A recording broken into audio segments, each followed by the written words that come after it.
Welcome to Symbolic Word. Today we're going to talk about the second letter of the Hebrew alphabet, Bet.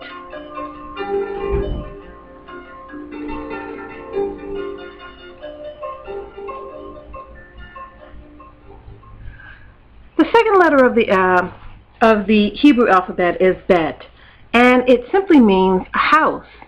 Now when we think about a house, we think about the Temple of Solomon, because the Temple of Solomon is the house of God. But Bet is more than that. It distinguishes between what is inside of something and what is outside. And so everything can then become a house. For example, a pencil. You know, we see everything that the pencil is made of and we call it all one thing. And that one thing is the house or the shell that comprises the pencil. And everything outside of it is everything else. That principle is applied to everything, to our entire way of seeing reality. And that is one of the reasons why we ourselves are called a temple. Because when we look at who we are, our shell, we distinguish between ourselves and the rest of the universe and all the other people that are in it and all the other plants and animals and trees and houses and cars. There's us and there's everything else. Now, the Temple of Solomon, although it was designed by David, it was actually based on the tabernacle, which Yahweh himself designed, and he gave that design to Moses. The tabernacle was designed with 3 layers. It had the outer court, an inner court, and it had the holy place. There is actually 4 layers if you count everything outside of the temple. So the temple itself, it had 3 parts, just as Bet itself has 3 parts. It has 3 walls with everything else being outside of those 3 walls.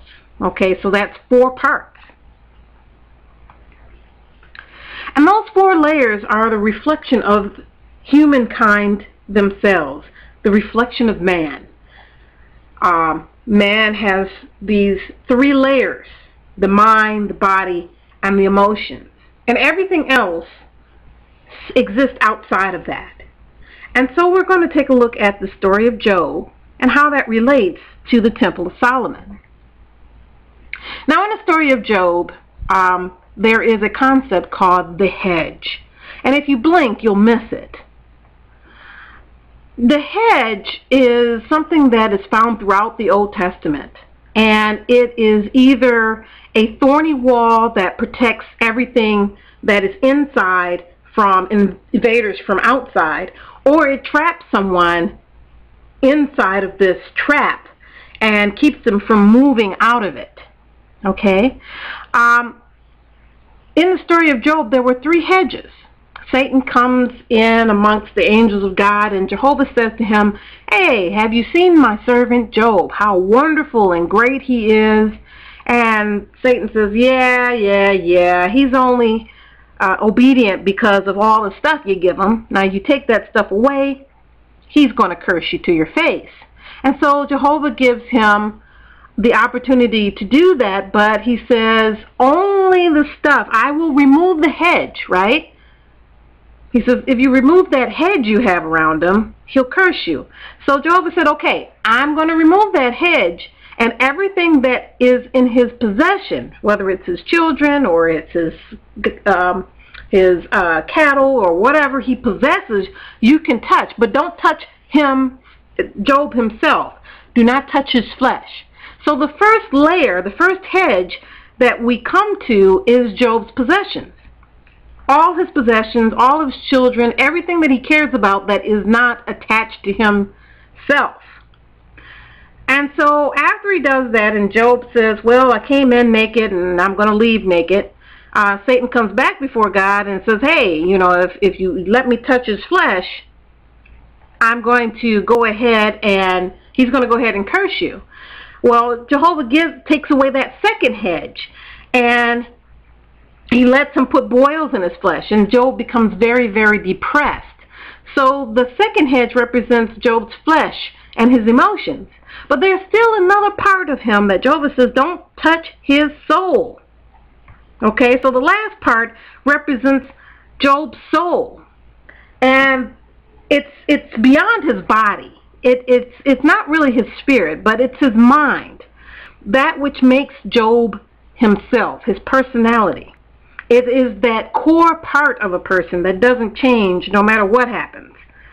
So if one loses one's mind or loses their identity, so their soul is been destroyed. So he's like, you can touch his flesh, but you can't touch his soul. Well, the Temple of Solomon also has 3 walls, or 3 hedges. And the first wall represents Israel's possessions and their children. It represents everything that they do for prosperity, to gain possessions, okay? Especially any of those things that they do to survive, which leads to sin. The second wall, only the priests could go into the inner court, which is the second wall. And that represents what they value, whether it's the bread or the light, which is the menorah, or what they pray over. So that is their emotional attachments. And the third layer is the holiest place, which only the high priest could go, and that's where the law is kept. And the law is Israel's identity. It is what separates Israel from every other nation. So if they lose the law, they are no longer able to be distinguished from all the other peoples. They're just like everybody else. But more importantly, it is the place of the Merkabah, or the mercy seat. That place where the Spirit of God, the divine Spirit of God, comes and communes directly with man. So the outer court, when we look at that, it has 3 main features. The first is the dining area. So when they do the sacrifices, there are places for the families to go and eat and to share in whatever is offered at the temple. Those dining places are all around the edges, all around these edges here, all around the edges of the wall. And the families can go there and eat and share together. The next is the altar of burnt sacrifices. And this is where the grain and the meat offerings are roasted on the open flame. Some of it's burnt up to Jehovah, but others of it is served to the people. This is what they eat and rejoice over.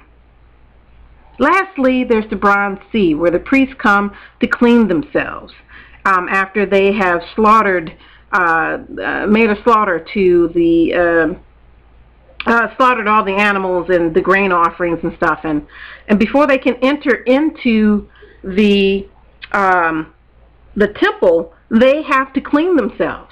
And this ritual of entry, the eating, the burning, and the washing, is progressive as you move into the temple.